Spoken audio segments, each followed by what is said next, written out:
दोस्तों, मैं आपके सामने उपस्थित हुआ हूँ कुछ घटनाओं को लेकर, जो घटित हो रही है हमारे देश में ही नहीं बल्कि हमारे आसपास में। पूरे एशिया या विश्व की बातें आज नहीं करने वाला हूँ।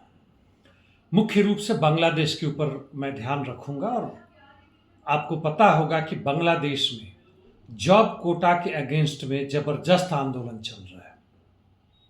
इसके पहले यह भी बताऊं कि जो वहाँ की दो पार्टी हैं, एक सत्तारूढ़ और एक विपक्ष में, ये दोनों के अपने अपने ख्यालात हैं। हालांकि दोनों की दोनों समाजवाद के लिए नहीं काम करती है। यह आज की जो स्थिति है, जो पूंजीवादी परिस्थितियां हैं, जितना भी बांग्लादेश उसमें विकसित हो ना विकसित हो बात अलग है, उसी के लिए काम करती है। शेख हसीना की पार्टी यानी शेख मुजीबुर रहमान की पार्टी, उसका कहना यह है कि 1971 के समय की जो लड़ाई चली थी, मुक्ति वाहिनी ने जो संघर्ष किया था, उसके दौरान सैकड़ों ने हजारों लोगों ने शहादतें दी थी, जान भी दिया, अपने समय दी, जेल में गए, बहुत तरह की कठिनाइयों का सामना किया, पाकिस्तानियों के खिलाफ लड़े।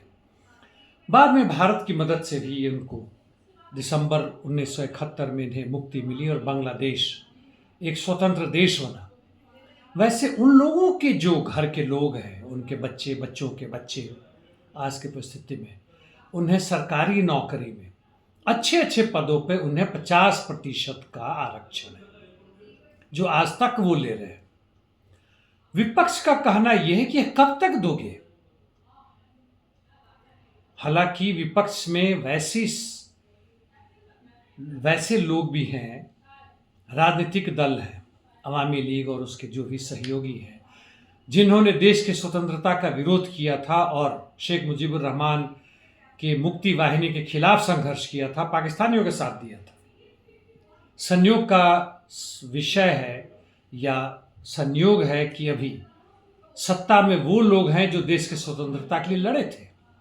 भारत में इसका विपरीत है। भारत में वो लोग अभी सत्ता में हैं जिन्होंने देश की स्वतंत्रता के खिलाफ लड़ाई लड़ी थी, अंग्रेजों का साथ दिया था। और सत्ता जिसके भी हाथ में, वो अपने तरह से काम करती है। और इस आंदोलन के कारण वहां सैकड़ों ने, हजारों युवक और दोनों पार्टियों के समर्थक आपस में गुत्थम गुत्था हो चुके हैं। 40 से अधिक लोग मारे गए हैं, 400 से अधिक लोग बुरी तरह घायल हुए हैं, जिसमें 200 की स्थिति नाजुक है, जहां तक अस्पतालों में भर्ती है।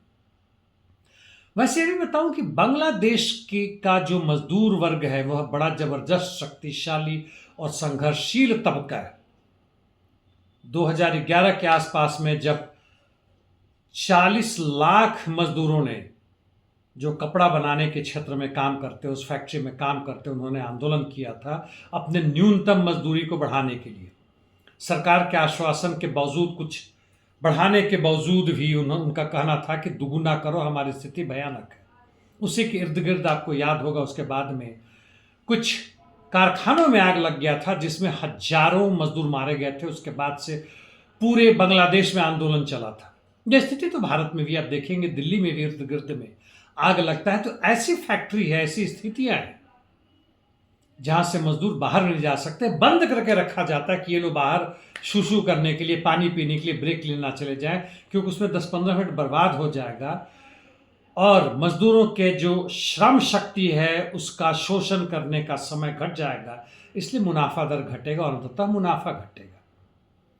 बांग्लादेश में ये जो श्रमिक हैं, जो काम करते हैं, जो वहाँ कपड़े बनाते हैं, बड़ी उच्च दर्जे के होते हैं, विश्व भर में जाते हैं। विश्व की किसी भी फैक्ट्री में, चाहे वियतनाम का हो, दक्षिण कोरिया का हो, जापान का हो, उसकी बराबरी करते हैं लोग। अमेरिका के बड़े बड़े मॉल में इनके कपड़े बिकते हैं, बड़े बड़े कंपनियों के ठप्पा उसके ऊपर लगते हैं और जाते हैं। यानी मुनाफा दर बेहद है, भयानक है। इसके बावजूद यहाँ की मजदूरों की स्थिति खराब है। वैसे और पहले जाएं तो वहाँ के किसान भी, उस समय मजदूर वर्ग की संख्या इतनी नहीं थी। 1946-47 में जो आंदोलन चला था, और भारत में उस समय जो पूरा भारत था, पाकिस्तान, बांग्लादेश मिलाकर, किसान महासभा ने आंदोलन का नारा दिया था और पूरे बंगाल में, यानी बांग्लादेश उसका हिस्सा था, इसमें बहुत जबरदस्त आंदोलन चला था। यानी यहाँ की स्थिति है, आप उसमें इस्लाम का ठप्पा लगाओ, ना लगाओ, लेकिन यहाँ की जनता काफ़ी हद तक धर्मनिरपेक्ष है अभी भी। वह पाकिस्तान के पिछलग्गू नहीं है, इस्लामिक देशों के पिछलग्गू नहीं है।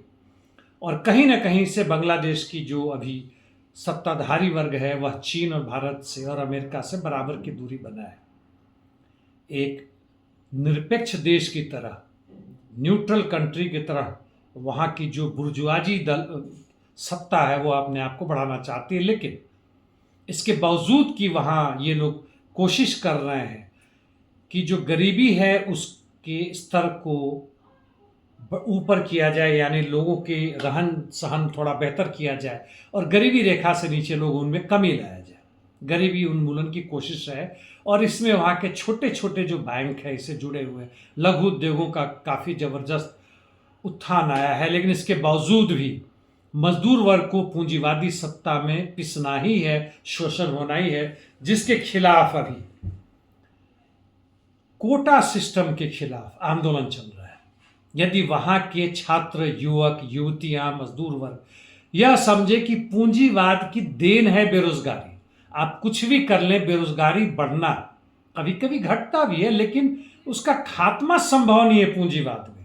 चाहे कुछ भी कर लें, चाहे अमेरिका हो, न्यूजीलैंड हो, ऑस्ट्रेलिया हो, नीदरलैंड हो, कनाडा हो, भारत पाकिस्तान तो छोड़ ही दे, पाकिस्तान की स्थिति खराब है, भयानक बेरोजगारी चरम सीमा पे है। और इसका एकमात्र रास्ता है बेरोजगार को शून्य करने का, रोजगार दर को 100% करने का, समाजवादी व्यवस्था, यानी निजी पूंजी को सामाजिक धन में बदलना। सारे लोग काम करेंगे, जितने भी काम करने में सक्षम है, 18 साल 20 साल से ऊपर हो, 60 साल हो, 65-70 साल हो, अपनी स्वास्थ्य के हिसाब से।